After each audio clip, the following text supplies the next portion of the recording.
want to start my speech tonight by painting a scenario. Imagine you're a hunter in the savannas of Africa 5,000 years ago, one of the first humans to have ever existed. One of your friends recently told you about a podcast, and you decide to listen to a podcast about mindfulness and decide not to focus on what's going on around you and instead be present with your breath. What do you think happens to the hunter in this scenario? Very likely, he's going to get attacked or eaten when he least expects it.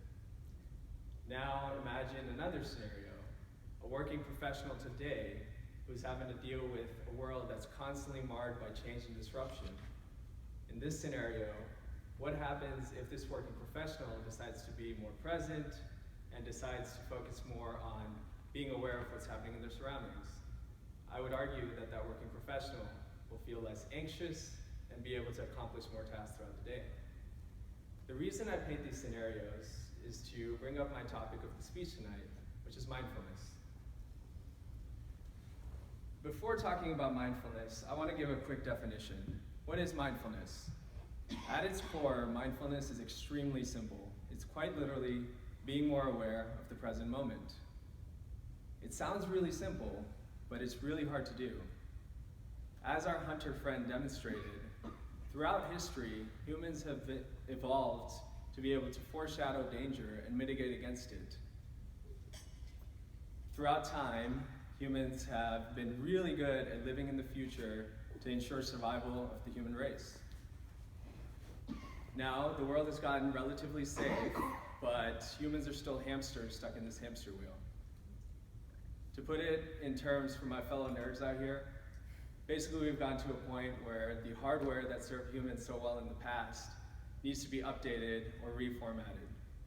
So how do we go about updating this hardware? I'd like to argue that the answer lies in mindfulness.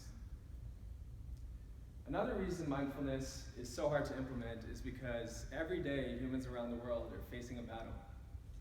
Do you know what the #1 addiction risk is according to the Center for Addiction Control facing humans today? It's not opioids, it's not heroin, it's not trashy reality TV, it's technology. More and more humans are tuning out of what's happening in the real world to focus on what's happening in the virtual world. The effect of this is that it's completely zapping people's attention spans. The average attention span for humans is around 8 to 12 seconds now. That's the same as a goldfish. For those of you in the back, that's the same as a goldfish.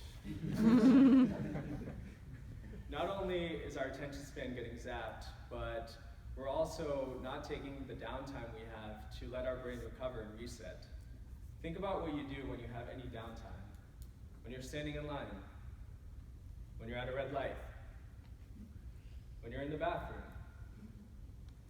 I believe that using all of this downtime to be constantly with our phones is leading to anxiousness, and I believe some of the antidote to that anxiousness can be cured through mindfulness. As if dealing with old hardware and the battle against technology wasn't hard enough, another reason mindfulness is tough to implement is because we're currently living in the time marked by the most change and disruption in human history. As a working professional today, we are all having to deal with the Asians. And I don't mean the crazy rich Asians, but I mean digitization, globalization, mobilization, and innovation.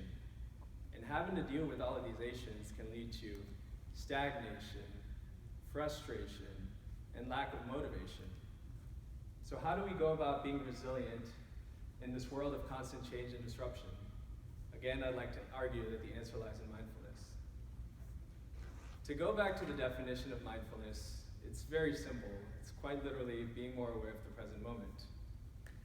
When I think of mindfulness, I think of it like a muscle that you can strengthen over time and build your presence by doing small, simple actions. While the definition of mindfulness is simple, I believe implementing it into daily life is equally simple. Some of the things you can do to implement mindfulness is whenever you're feeling stressed or anxious or reading all this news about the coronavirus, just take some time to take a few deep breaths and see how it feels. Another way to implement mindfulness is whenever you have that downtime, just let it be downtime and just observe the world around you and see how it makes you feel a little bit more present. I also believe attending Toastmasters is a fantastic way to build that presence muscle. Giving a speech, listening to a speech, giving an evaluation, or the feeling of being completely present when having to come up with an impromptu answer during table topics is a fantastic way to just be present and focused at what's happening around you. Now, while the definition and the implementation techniques are simple, mindfulness is not easy, so I would recommend on this journey to be patient, to be kind, and at the end of the day, the goal is to be mindful and not to have a mindful. Thank you.